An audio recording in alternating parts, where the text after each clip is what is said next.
বন্ধুরা, এই মুহূর্তে যে লামা যোগীবরকে আপনারা দেখছেন আপনার নিজেদের মোবাইলের স্ক্রিনে, তার বয়স ৪৫০ বছর। হ্যাঁ, আপনি ঠিকই শুনছেন, তার বয়স ৪৫০ বছর। এবং আগের জন্মের কথাগুলিও তার কিন্তু সবই মনে আছে। সেই সব কথাই তিনি জানিয়েছিলেন লেখক দেবদীপ ও বার্নাবতের শঙ্কর মহারাজকে। আর সেই সব কথা আজ আমি জানাবো আপনাদের। শুনুন আর বিস্ময়ে হতবাক হন সেই সব তিব্বতের রহস্যময় যৌগতন্ত্রের কথা। পাঠ করছি তিব্বতের রহস্যময় যৌগতন্ত্র নামক বইটি থেকে। এটি আমাদের দ্বিতীয় খণ্ড। প্রথম খণ্ডের ভিডিওটি কিন্তু আপনারা আগেই শুনেছেন। আর আপনি যদি বইটি কিনতে চান, অবশ্যই আমি ডেসক্রিপশন বক্সে লিংক দিয়ে দেব। তো চলুন শুরু করি আজকের এই ভিডিওটি ভালো লাগলে অবশ্যই একটি লাইক করে চ্যানেলটি সাবস্ক্রাইব করবেন। আর কমেন্টে লিখবেন জয় গুরু, জয় মাতারা, ব্রহ্মময়ী মাতারা আপনার মঙ্গল করুন। তিব্বতের সিদ্ধযোগী ইউৎসুং লামার সঙ্গে দেখা করতে এসছি এবার। ৪৫০ বছর বয়সের একজন সিদ্ধযোগী। মনের মধ্যে কৌতূহল আর উৎকণ্ঠা দুটোই। দুর্লভ সুযোগ। এত প্রাচীন একজন যোগীর দর্শন নিতান্ত ভাগ্যের জোর না থাকলে হয় না। সময় দিয়েছিলেন সকাল ৯টা থেকে ১১টা। শঙ্কর মহারাজ আর আমি কিভাবে তার কাছে আমরা গিয়ে পৌঁছালাম সেটাও একটা রহস্য। গোধুলিয়ার মোড়ে চার্চের সামনে আমাদের দাঁড়াতে বলা হয়েছিল। সকাল সকাল স্নান সেরে ঠিক সময়ই নির্দিষ্ট জায়গায় গিয়ে দাঁড়িয়েছিলাম আমরা। দুজন বৌদ্ধ লামা এসে আমাদের সঙ্গে করে নিয়ে চললেন। অলি গলি তস্যগলি দিয়ে একেবারে বায়ে, একবার ডাইনে, আবার বায়ে, আবার ডাইনে।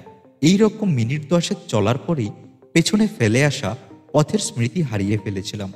এমনিতেই বেনারসের গঙ্গার ঘাট ছাড়া কিছুই চিনি না। তার উপর যে গোলকধাঁধার মধ্যে পাক্কা ছিলাম, তাতে মনে হচ্ছিল এখান থেকে ফিরে আসতে পারবো তো। এরপর যেখানে গিয়ে দাঁড়ালাম সেটা ভগ্ন, জীর্ণ, নোনা ধরা ইটের একটা ধ্বংসস্তূপের মতো পোড়া বাড়ি। কোনো লোকজন নেই সেখানে। সঙ্গে লামা দুজন, তিব্বতীয় নন, সম্ভবত শ্রীলঙ্কা থেকে এসেছেন। তাদের ইশারায় একটা দরজা দিয়ে ঢুকলাম। দরজার পাল্লা দুটো প্রায় নেই বললেই চলে। বাইরে থেকে দেখে মনে হলো একটা হানা বাড়ি। একবারেও মনে হলো না ১০০ বছরের মধ্যে কেউ এখানে বসবাস করছে বলে। আজও এখানে কোনো মানুষ থাকে এটা ভাবাই যায় না। এটা কোথায় এলাম নিজের মনকেই একবার জিজ্ঞেস করলাম। এটা তো একটা নির্জন খণ্ডঘর। বলি টলি দেবে নাকি আমাদের? এমন তো অনেক কাহিনী পড়েছি। সিদ্ধির জন্য কাপালিকরা নরবলি দিয়েই থাকে। বলির আগে কি যেন একটা পান করিয়ে দেয়, তাতে চৈতন্য লোপ পেয়ে যায়। তারপর কপালে সিঁদুর তিলক আর গায়ে ফুলের মালা পরিয়ে হাত দুটো পিছে মোড় করে বেঁধে সোজা হাড়িকাঠে গলাটা ঢুকিয়ে দেয়। এরপর বিশাল চকচকে খাড়াটা একবার ওপর দিয়ে উঠে আবার বিদ্যুৎ গতিতে নিচে নেমে আসে। খচ একটা আওয়াজ হয়। মুন্ডুটা একদিকে ছিটকে পড়ে, রক্তের ফোয়ারা বয়ে যায়। অন্যদিকে ধরটা কিছুক্ষণ ধরফর করে, পা দুটো কিছুক্ষণ থরথর করে কাঁপে। তারপর সব শান্ত। এরপর দেবীর ভোগে। তাহলে কি সেই পরিণতি হতে চলেছে আমাদের? তবে এই লামা দুজনকে দেখে অবশ্য কাপালিক বলে মনে হচ্ছে না, যেন নিতান্তই নিরীহ ভালো মানুষ। চেহারাও শান্ত, সৌম্য। ত্রিশূল অথবা খাড়া কোনো কিছুই তাদের হাতে নেই। তবে দেখলেই কি আর সবসময় সবকিছু বোঝা যায়? ঝোলার ভেতর থেকে একটা খাড়া বার করতে কতক্ষণ? এমনিতেই লামাদের মুখ ভাবলেশীন। যাক, যা আছে কপালে। আবার মনে হলো জেনে শুনে স্বামী দিব্যাসনা আমাদের বলি হতে পাঠাবেন কেন? তবে কি শঙ্কর মহারাজও এই ষড়যন্ত্রের সঙ্গে যুক্ত? বলির পাঠা কি তাহলে আমি একাই? না না, বলি টলি নিশ্চয়ই দেবে না। এটা নিতান্তই আমার মনের ভ্রম। আমি না হয় পাপি তাপি মানুষ, পাপের ঝুলিটা হয়তো ভরেই গেছে। তাই আমার মুন্ডুটা দেবীর চরণে খচ করে নামিয়ে দিতেই পারে। কিন্তু শঙ্কর মহারাজ, তিনি তো একজন যোগী পুরুষ। ঈশ্বরে সমর্পিত তার জীবন। তার সঙ্গে নিশ্চয়ই লামারা এরকম করবে না। আর শঙ্কর মহারাজ বেঁচে থাকলে অবশ্যই আমাকে বাঁচাবেন। এইসব ভাবতে ভাবতে ঢুকে পড়লাম ওই গা শিরশির করা পোড়া বাড়িটায়। রাস্তায় যেটুকু মনে আছে, বড় রাস্তা থেকে বাঁক নিয়ে প্রথম বাঁদিকের একটা গলিতে ঢুকেছিলাম। তারপর সব গোলমাল হয়ে গেছে। ভেতরে ঢুকে দুটো বাঁক নিলাম। লামা দুজন একবার পেছন ফিরে আমাদের দেখে নিলেন। সম্ভবত নিশ্চিত হতে চাইছিলেন যে শিকার হাতছাড়া হয়ে যায়নি তো। অতি সুবোধ বালকের মতো আমরা দুজন তাদের পেছন পেছন চলতে থাকলাম। নিজেকে যতই বোঝাবার চেষ্টা করি যে ভয়ের কোনো কারণ নেই, মন থেকে আশঙ্কাটা কিন্তু পুরোপুরি যাচ্ছিল না। নিজের অজান্তেই সম্ভবত দুবার ঘাড়ে হাত বুলিয়ে নিলাম। জানি না এই ঘাড়টা কোনোদিন আর হাত বোলাবার মতো থাকবে কিনা, কিন্তু এ কি, শঙ্কর মহারাজও দেখছি নিজের ঘাড়ে হাত বোলাচ্ছেন। তবে কি আমি যা ভাবছি তিনিও তাই ভাবছেন? আচ্ছা, পালাবার কোনো রাস্তা আছে কি? হঠাৎই পিছন ফিরে প্রাণপণে দৌড়ব? শঙ্কর মহারাজ কি লুঙ্গির মতো করে পরা গেরুয়া ধুতি পরে দৌড়াতে পারবেন? যদিও ওই তাগড়ায় চেহারার লামা দুজন বুঝতে পারে আমরা পালাবার চেষ্টা করছি, তাহলে বজ্রমুষ্টিতে ক্যাক করে চেপে ধরবে। যা হয় হোক, আর ভাবতে পারি না। মুখটা একটু হাসি হাসি করবার প্রচেষ্টা করলাম, তাও হলো না। হঠাৎ একটা ঘরে ঢুকলাম। তিনটে প্রায় অন্ধকার ঘর পার হয়ে এসেছি। এত মনে হচ্ছে গোলক ধাঁধা। এই ঘরের আলো অবশ্য রয়েছে, কিন্তু আলোটা আসছে কোথা থেকে তা বুঝলাম না। শঙ্কর মহারাজ আস্তে আস্তে বললেন, কি কেমন অভিজ্ঞতা হচ্ছে? রসিকতা এই সময় আমার মোটেই ভালো লাগলো না। দেখলাম শঙ্কর মহারাজের কিন্তু চোখ মুখে কোনো বিকার নেই, পরম নিশ্চিন্তের ভাব। সবকিছু যেন তার আগে থেকেই জানা। মৃত্যুর আমার নিশ্চয়ই আগত, না হলে গতকাল হরিশ্চন্দ্র ঘাটে যাবার পরে মৃত্যুর পর কি কি হয় সেই নিয়ে এত কথা আমাদের শোনাচ্ছিল কেন? গতিক দেখছি নিতান্তই মন্দ। একটা ঘর ভেতর থেকে সিঁড়ি নেমে গেছে নিচের দিকে। সেই সিঁড়ি দিয়ে নামতে শুরু করলাম আমরা বরাবরের অভ্যাস সিঁড়িতে ওঠানামা করার সময় সিঁড়ি গোনা। সেটা রেলওয়ে ওভারব্রিজই হোক অথবা কোনো বহুতল বাড়ি হোক, যত নিচে যাচ্ছি আবহাওয়াটা ততই ঠান্ডা হচ্ছে। নিস্তব্ধতা গভীর থেকে গভীরতর হচ্ছে। মোট ৪৪টা সিঁড়ি নামার পর দেখলাম একটা অলিন্দের মতো জায়গা, একটা বড় দরজা। দরজা বললে ভুল হবে, প্রায় তোরণের মতো। উচ্চতা অন্তত ১০ ফুট, চৌড়া কম করে ১২ ফুট। সেখানে ঝুলছে উজ্জ্বল গোলাপি রঙের একটা বিশাল রেশমি পর্দা, ঘন করে কুচি দেওয়া। তার এক প্রান্ত থেকে অপর প্রান্ত পর্যন্ত কিছুই দেখা যাচ্ছে না। পর্দার উপর নানা রকম সোনালি আর রূপলি জরির কাজ করা। হাত দিয়ে বুঝলাম পর্দাটা যথেষ্ট ভারী। যদিও অনেক নিচে নেমে এসেছিলাম, কিন্তু অবাক করার কথা যে কোনো আলোর অভাব হচ্ছিল না। দিনের আলোর মতো উজ্জ্বল না হলেও আলো আলো ভাবটা পরিষ্কারই ছিল। বিদ্যুৎ বা কোনো কৃত্রিম আলোর ব্যবস্থা চোখে পড়ল না। আজকাল তো নতুন নতুন অনেক প্রযুক্তি এসেছে, আমি তো তার কিছুই জানি না। আর শঙ্কর মহারাজ তো এই আধুনিক যুগেও শিখরধামে একটা কুপি বা লণ্ঠন জেলেই কাজ করবেন। টেকনোলজি ব্যাপারে আমরা দুজনেই সমান পণ্ডিত। পর্দাটা আলতো করে একটু সরিয়ে আমাদের সঙ্গী লামা দুজন ইশারায় আমাদের ভেতরে যেতে বললেন। শঙ্কর মহারাজের পেছনে পেছনে ভেতরে ঢুকলাম আমি, সেই পর্দার আড়ালে থাকা রহস্যের দিকে। সঙ্গী লামা দুজন কিন্তু আসবার সময় সারা পথ আমাদের সঙ্গে একটাও কথা বলেনি। জানতে চাননি আমরা কোথা থেকে এসেছি অথবা কি কাজে এসেছি। তারা ছিলেন একেবারে নিস্পৃহ, উদাসীন। পর্দা সরিয়ে ভেতরে ঢুকলাম আমরা। সঙ্গের লামা দুজনকে এরপরে কিন্তু আর দেখতে পেলাম না। অন্তত ১০০ ফুট বাই ১০০ ফুট একটা বিশাল ঘর, সাদা, হলুদ, নীল আর গোলাপি রঙের মার্বেল পাথরের তৈরি। ছাদটা অনেক উঁচু, হালকা আলোয় ঘরটা ভরা। একটা মিষ্টি গন্ধ ছড়িয়ে আছে ঘরময়। ঠিক কিসের গন্ধ তা বলতে পারবো না। চারদিকে দেওয়ালের ঘন করে নানা রকম সোনারি জরির কাজ করা। তার উপরে বসানো আছে দামি দামি রত্ন, সেগুলি থেকে রং বেরঙের আলো ঠিকরে বেরোচ্ছে। জানালাগুলো উঁচু উঁচু, সেগুলিতে ঝুলছে প্রায় মাকড়সার জালের মতো গোলাপি রঙের বাহারি রেশমি পর্দা। পর্দার নিচে অতি সুন্দর জরির কাজ করা ঝালর, মসৃণ মার্বেলের তৈরি মেঝের উপর ঘন মেরুন রঙের কারুকার্য করা দামি কার্পেট। ঘরের সিলিংয়ের নিচ থেকে সারি সারি ঝুলে আছে ক্রিস্টালের তৈরি শৌখিন ঝাড়বাতি। গুনে গুনে দেখলাম মোট ৪৯টা। সেগুলিতে মোমবাতি দিয়ে সাজানোর ব্যবস্থা রয়েছে। তাদের গায়ে বসানো রঙিন পাথরগুলির নামও জানি না, চিনিও না। কার্পেট মখমলের মতো কোমল। ঝালরের উপর বসানো পাথরগুলি থেকে তখনই রঙগুলো চমকাচ্ছে। মোটামুটিভাবে হিসাব করে দেখলাম ঝাড়বাতিগুলিতে অত্যন্ত ১০০০টা মোমবাতি জ্বালবার ব্যবস্থা আছে। মাঝের বিশাল বিশাল মার্বেল পাথরে গোল গোল থামগুলো যেন এক একটা মিনার।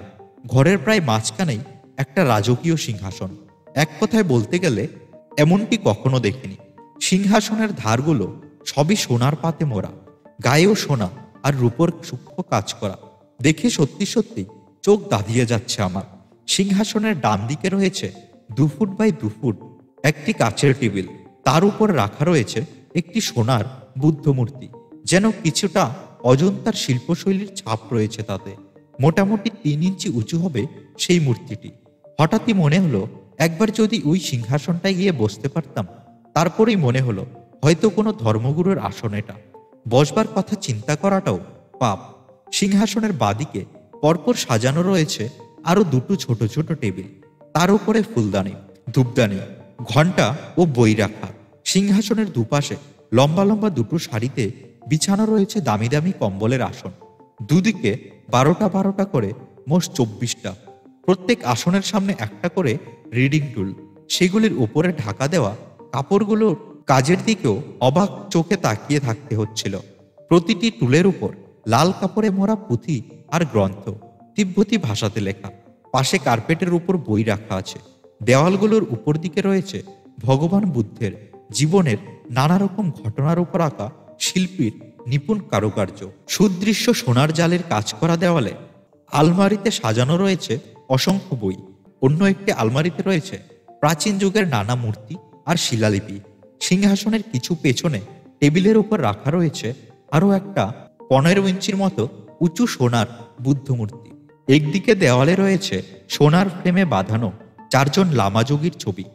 অন্তত 10 মিনিট ধরে ঘুরে ঘুরে সেই রাজমহলের মতো হলঘরটা যতটা সম্ভব দেখে নিচ্ছিলাম। আমার তো সত্যিই মনে হচ্ছিল কোনো স্বপ্নপুরীতে রয়েছি। এই ছোট্ট সোনার বুদ্ধমূর্তিটা পাশে এসে দাঁড়ালাম আমরা। কি জীবন্ত মূর্তি, যেন শুধু কথাটাই বলতে পারছে না। একটু ঝুঁকে পড়ে এক মনে দেখছিলাম মূর্তিটা। এই সময়ে আবির্ভূত হলেন ইউৎসুং লামা। আবির্ভূত শব্দটা ব্যবহার করলাম এই কারণে যে তিনি কোন দিক থেকে এলেন ঠাহরই করতে পারলাম না। ওই মূর্তিটার দিকেই মগ্ন ছিলাম আমরা। তখন তিনি একেবারে কাছাকাছি এসে গেছেন। সামান্য হলেও চমকে উঠলাম তাকে দেখে। বৌদ্ধ লামাদের মতো মেরুন হলুদ রঙের ভিক্ষুর পোশাক, লম্বা সুন্দর বলিষ্ঠ গৌরবর্ণ চেহারা, সৌম্য মূর্তি। হাত দুটো কাঁধের কাছ থেকে খোলা, অর্থাৎ পোশাকের আচ্ছাদন নেই। সত্যি সত্যিই যেন একটা পাথরের খোদাই করা মূর্তি। চোখ মুখ ভাবলেশীন, নো এক্সপ্রেশন। প্রসন্ন না বিরক্ত, আনন্দিত না দুঃখিত, কিছুই বুঝবার উপায় ছিল না। আমরা এগিয়ে গিয়ে পায়ে মাথা ঠেকিয়ে প্রণাম করলাম। প্রণাম করে উঠতেই জড়িয়ে ধরলেন, আশীর্বাদ করলেন। আমাদের সঙ্গে হিন্দি ভাষাতে কথা বলছিলেন তিনি। এত ধীরে কথা বলছিলেন যে যদি কোনো লোক 10 ফুট দূরেও দাঁড়িয়ে থাকে তাহলেও শুনতে পাবে না। তার কাছেই জানলাম হিন্দি ছাড়াও তিনি তিব্বতী, সংস্কৃত, ইংরেজি, বার্মাসি, জাপানি, চীনা ও শ্রীলঙ্কান ভাষা জানেন। অন্যান্য আরও কয়েকটা ভাষাতেই তিনি কাজ চালিয়ে যেতে পারেন। অজানা ভাষাও নিজের মতো করে তিনি বুঝে নিতে পারেন। এটা তাদের গুহ্য শিক্ষার একটি অঙ্গ। ইউৎসুং লামা আমাদের মূল দরজার কাছাকাছি পাশেই একদিকে গেলেন। সেখানে অসম্ভব দামি দামি ফটো সাজানো। সেখানেও লম্বা লম্বা নিচু নিচু কাচের টেবিল। সেই টেবিলের উপর লাল, কমলা, নীল, গোলাপি ও হলুদ রঙের পাপড়ি মেলা সদ্য ফোটা ফুল দিয়ে সাজানো অপূর্ব সুন্দর সব ফুলদানি। কোনোদিন কোনো দোকানেই চোখে পড়েনি এমন সতেজ সুন্দর ফুল। জল খাবারের জন্য অপরূপ সব কাচের গ্লাস। সেই সোফার উপরেই আমাদের বসালেন তিনি। নিজেও বসলেন মুখোমুখি। কথা শুরু করলেন ইউৎসুং লামা নিজেই। তার ব্যবহারে মনে হচ্ছিল আমরা মোটেই অপরিচিত দর্শন প্রার্থী নই, যেন তার কত পরিচিত আপনজন। তার জবানিতেই বলছি, স্বামী দিব্যাসনা যখন তোমাদের পাঠিয়েছেন তখন আমার আর তোমাদের সম্পর্কে কিছু জিজ্ঞাসা নেই, কারণ তাকে আমি ভালোভাবেই জানি। কিছু বিশেষ উদ্দেশ্য না থাকলে আমার কাছে তিনি কখনোই তোমাদের পাঠাতেন না। এখন আমাকে তোমরা বলো, স্বামী দিব্যাসনার সঙ্গে তোমাদের এত ঘনিষ্ঠতা হলো কি করে? কেনই বা স্বামী দিব্যাসনা তোমাদের সঙ্গে নিয়ে জ্ঞানগঞ্জ পর্যন্ত যেতে রাজি হয়েছেন? আমার দৃষ্টিতে এটা একটু অস্বাভাবিক। সাধারণ মানুষের জন্য জ্ঞানগঞ্জ অগম্য, ওটা একটা অন্য জগৎ। তোমরা কি এ বিষয়ে কিছু জানো? তোমরা কি শুধু আমাকে দেখতে এসেছো, নাকি অন্য কোনো বিশেষ কারণ আছে? আমি একটু জেনে নিচ্ছি, তাহলে আমার কথা বলার সুবিধা হবে। আমি গতকালই তিব্বতের সাংগ্রিলা ঘাঁটি থেকে এখানে এসেছি। আগামীকাল আবার ফিরে যাব। যদি তোমাদের বিশেষ কিছু জানবার আগ্রহ থাকে তাহলে বলো, আমি অবশ্যই তোমাদের কৌতূহল মেটাবো। দুপুরের পর থেকে আমি অতিরিক্ত ব্যস্ত থাকব, তখন আর কথা বলা সম্ভব হবে না। শঙ্কর মহারাজ বললেন, আমাদের এখানে আসবার বিশেষ কোনো উদ্দেশ্য নেই, শুধুমাত্র আপনার দর্শন লাভের জন্যই এসেছি। গত জুন মাসে আমরা যখন এখানে অরুণ কুমার শর্মার সঙ্গে দেখা করতে এসেছিলাম, তখন তিনিই প্রথম বলেন যে কৌশিকী অমাবস্যায় আপনি কাশীতে আসবেন। তিনি স্বামী দিব্যাসনাকে অনুরোধ জানান আপনার দর্শন লাভ আমরা যেন করতে পারি, তার ব্যবস্থা করে দিতে। স্বামী দিব্যাসনার সঙ্গে আমাদের প্রায় ঘণ্টাখানেক আলোচনা হয়। তিনি এই প্রস্তাব দেন যে তার গুরুদেব জ্ঞানগঞ্জ মঠে থাকেন, বয়স তার 450-এরও বেশি। আমাদের যদি আগ্রহ থাকে তাহলে তিনি আমাদের সঙ্গে করে সেখানে নিয়ে যাবেন। তিনি আমাদের আপনার দর্শনের জন্য অগাস্টের 28 তারিখ কাশী আসতে বলেন। তিব্বতের কথা আমরা বইতে অনেক পড়েছি, অনেক শুনেছি। সেখানকার উচ্চস্তরের যোগ ও তন্ত্রের কথা, সেখানকার মহান সাধকদের কথাও আমরা পড়েছি, জেনেছি। তাদের প্রতি আমাদের পূর্ণ বিশ্বাস ও শ্রদ্ধা রয়েছে। স্বামী দিব্যাসনা বলেছিলেন, আপনি দিব্য শক্তির অধিকারী। তিব্বতে বৌদ্ধ লামাদের জগতে আপনার বিশিষ্ট স্থান রয়েছে। তাই শুধু আপনাকে দর্শন করবার জন্য আমরা এসেছি। আপনার মতন একজন মহাপুরুষের চরণ বন্দনা করার সুযোগ আমাদের দুর্লভ সৌভাগ্য। মুখ দেখি কেন জানি না মনে হলো শঙ্কর মহারাজের কথা শুনে তিনি খুবই খুশি হয়েছেন। যদিও লামাদের মুখের ভাব দেখে মনের ভাব বুঝতে পারা খুবই কঠিন। ইউৎসুং লামা বললেন, তোমাদের মধ্যে কে আধ্যাত্মিক জগৎ নিয়ে লেখালেখি করো? দিব্যাসনা যে আমাকে বলেছিলেন। শঙ্কর মহারাজ আমাকে দেখালেন। লামাজি হাসি হাসি মুখের ভাব করে বললেন, ভালো কাজে হাত দিয়েছ। এটা একটা সেবা ধর্ম। অন্য জীবনের কথা ও রহস্য সাধারণ মানুষের কাছে পৌঁছে দেওয়া। আধ্যাত্মিক জগৎ নিয়ে লেখা খুবই মঙ্গলময়। এতে নিজের মনের স্বচ্ছতা বজায় থাকে। কিন্তু এই জগৎ সম্পর্কে জ্ঞান সীমিত হলে লেখার পরিধিও সীমিত হবে। তাই লেখার জন্য যথেষ্ট জ্ঞান অর্জন করা অবশ্য প্রয়োজন। আজকাল তো আধ্যাত্মিক বিষয়ের উপর লেখাও কমে গেছে, আর তার সঙ্গে পঠন পাঠনও কমে গেছে। আমার তো এই আত্মার এটা চতুর্থ শরীর। 400 বছরের অনেক আগেই পার হয়ে গেছে, প্রায় 500 বছর হতে চলল। এখন আমি মনে করি আমার জানার মধ্যে 12 আনাই বাকি থেকে গেছে। জ্ঞানগঞ্জে আমি কয়েকবার গেছি। সেখানকার প্রধান আচার্য মহাতাবা আমার বিশেষ পরিচিত। স্বামী দিব্যাসনার সঙ্গেও সেখানে পরিচয়। আসলে কি জানো তো, জ্ঞানগঞ্জ মঠ সকলের জন্য নয়। পূর্বজন্মের ফল সঞ্চিত না থাকলে সাধারণের সেখানে পদার্পণ ঘটে না। এই মঠ দৃশ্যও বটে, আবার অদৃশ্যও বটে। দৃষ্টির উপরেই সেটা নির্ভর করে। 200 থেকে 500 বছর বয়সে অন্তত 200 জন মহাযোগী সেখানে সূক্ষ্ম দেহে আছেন। এরাও এমনিতেই দৃশ্য নন, তবে কৃপা হলে দর্শনও দেন।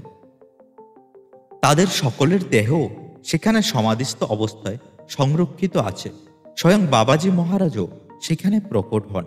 যদি তোমরা সেখানে যেতে পারো তাহলে মানুষ জন্মে এর চেয়ে সৌভাগ্য কী বা আছে। জ্ঞানগঞ্জ মঠ একটা আধ্যাত্মিক জগৎ। সেটা সাংগ্রিলা ঘাটিতেই অবস্থিত। 4th ডাইমেনশন অথবা চতুর্থ আয়ামের আওতায় পড়ে ওই মঠ।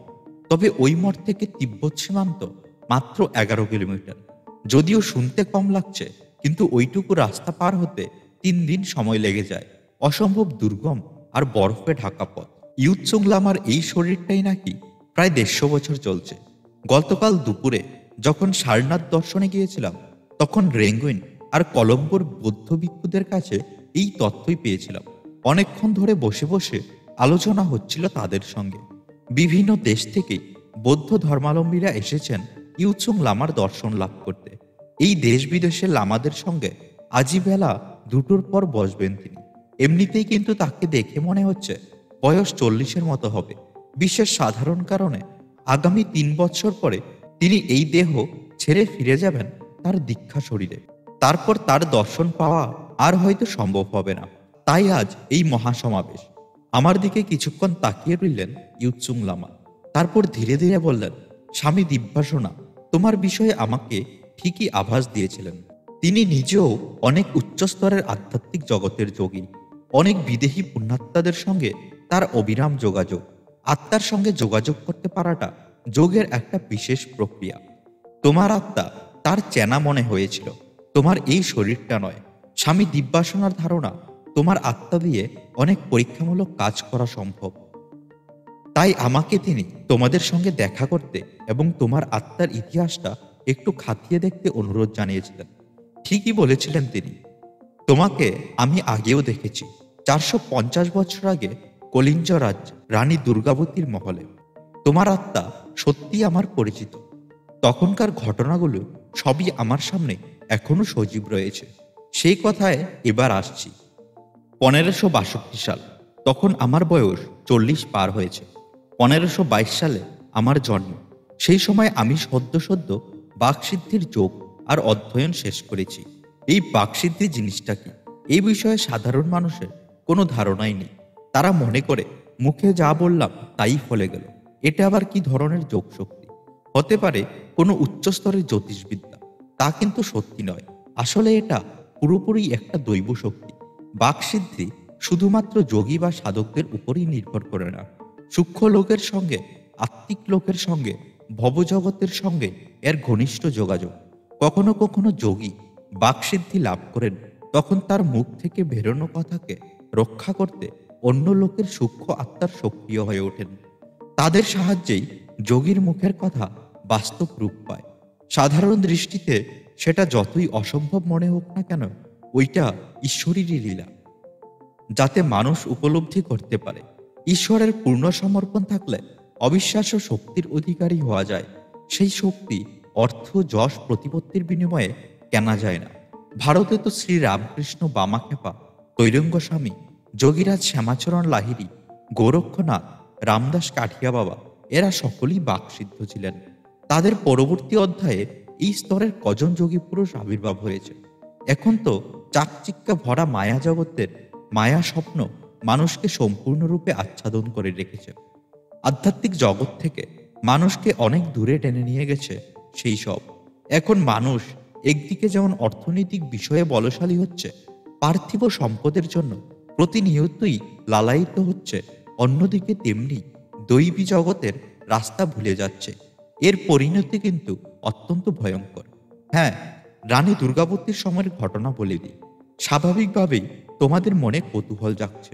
এখানে যে প্রেক্ষাপটের কথা আমি বলছি, সেই সময় মধ্যপ্রদেশের কলিঞ্জ নামে একটি রাজ্য ছিল। সেই রাজ্যের রাজা ছিলেন দলপতি শাহী। তিনি ছিলেন 52টি গড়ের অধিপতি, ওই রাজ্যের শেষ স্বাধীন শাসক। এই দলপতি শাহীর রানী ছিলেন দুর্গাবতী। দুর্গাবতীর বাবার নাম ছিল কিরত সিংহ চান্দল। রানী দুর্গাবতী ছিলেন অপরূপ সুন্দরী, অসীম তেজস্বিনী আর তার মহান হৃদয়ের অধিকারিণী। একমাত্র পুত্র বীর নারায়ণের বয়স তখন মাত্র 3 বছর। তখন দলপতি শাহী দেহ রক্ষা করেন। রানী দুর্গাবতী ওই 3 বছর বয়সেই ছেলের রাজ্যাভিষেক করান এবং রাজমাতা হিসেবে তিনি রাজকার্য ভার সামলাতেন। ভারতে তখন মোগল সাম্রাজ্য চলছে। 1562 সাল, অভিভাবক বৈরাম খাঁকে অপসারিত করে আকবরী নিজে মোগল সাম্রাজ্যের সম্রাট হয়ে বসলেন। এই সময় কলিঞ্জ রাজ্যের উপর মোগলদের প্রখর দৃষ্টি পড়ল। রানী দুর্গাবতীরও এ ব্যাপারে আশঙ্কা ছিল, যে কোনো সময় আক্রমণ আসতে পারে। তিনি রাজ্যকে রক্ষা করবার জন্য সাধ্যমতো যাবতীয় প্রস্তুতি নিচ্ছিলেন। সেই সময় আমি বিশেষ অধ্যয়নের জন্য হেমিসে এসেছিলাম। এখানেই রাজদূত মারফত আমি রানী দুর্গাবতীর আমন্ত্রণপত্র পাই।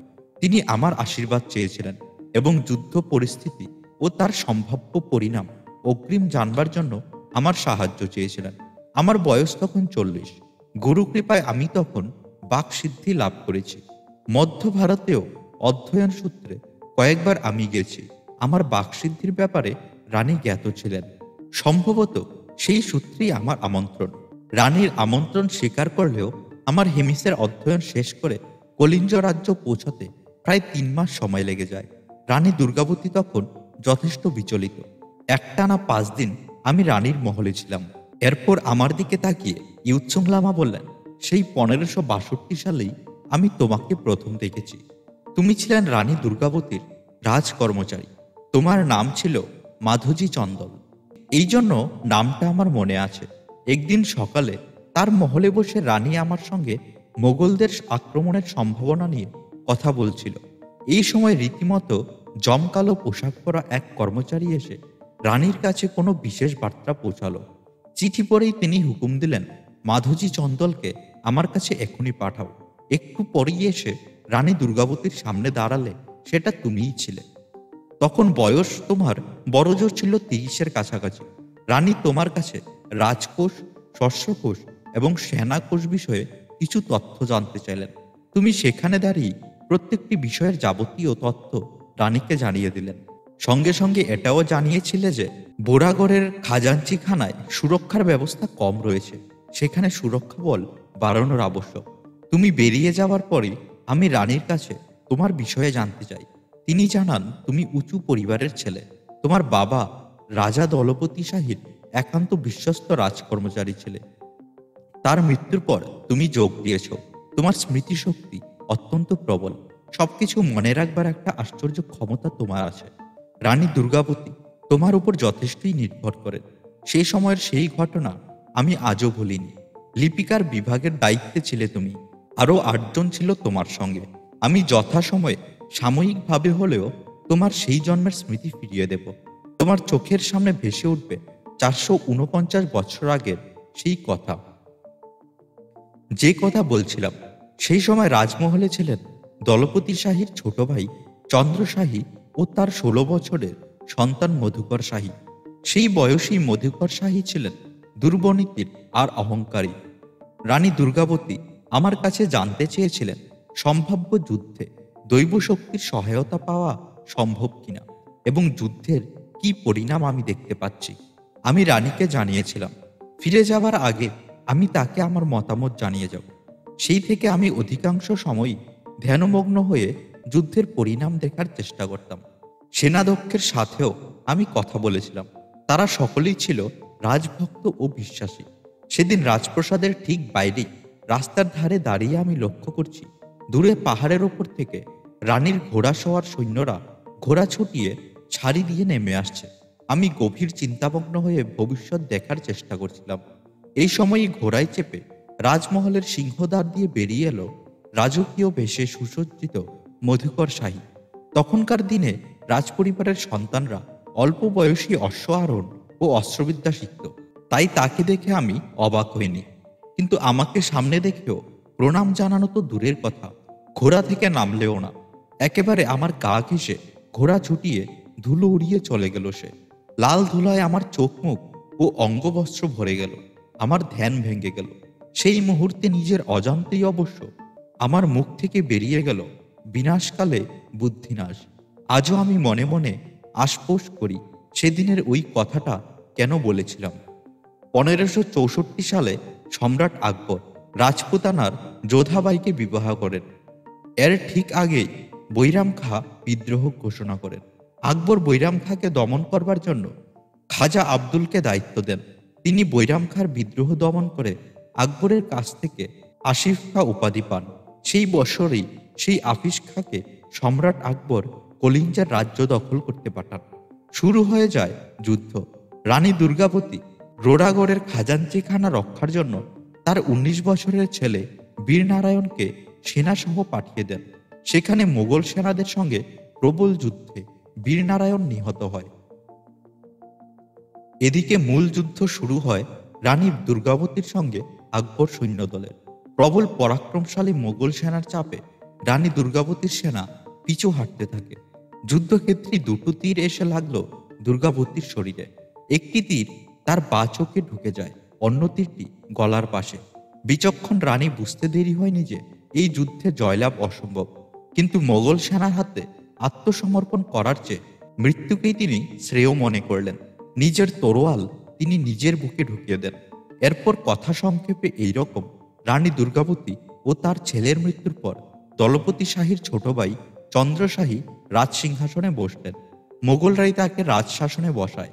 শর্ত এই ছিল যে ওই রাজ্যে নিযুক্ত আকবরের সেনাদলের যাবতীয় রেশন তাকে দিতে হবে, আর তার সঙ্গে মোটা কর। কয়েক বছরের মধ্যেই করভারে জর্জিত হয়ে যান চন্দ্র শাহী। এই সময় থেকেই পুত্র মধুকর শাহীর ভাগ্য বিড়ম্বনা শুরু হয়। তার বুদ্ধি লোপ পায়। ১৫৭৬ সালে সুপরিকল্পিতভাবে সে তার পিতাকে হত্যা করে সিংহাসন দখল করে। মোগলরা মধুকর শাহীকে হাতের পুতুল বানানোর জন্য তার পুত্র প্রেমনারায়ণ শাহী আর নাতি হৃদয় শাহীকে বন্ধক রাখে। ভ্রষ্ট আর দুর্বিষহ হয়ে উঠছিল মধুকুর শাহীর জীবন। দিশেহারা হয়ে পড়ল সে। শেষ বয়সে একটা ফোফরা গাছের মধ্যে ঢুকে সে তার উৎকণ্ঠা আত্মগ্লানির অবসান ঘটাতে নিজের গায়ে নিজে আগুন জ্বালিয়ে আত্মহত্যা করে। বুদ্ধিনাশ আর বিনাশ দুটোই তার হয়েছিল। তার এই দুর্বিষহ জীবনের জন্য পরোক্ষভাবে নিজেকেও আমি আংশিক দায়ী বলে মনে করতাম।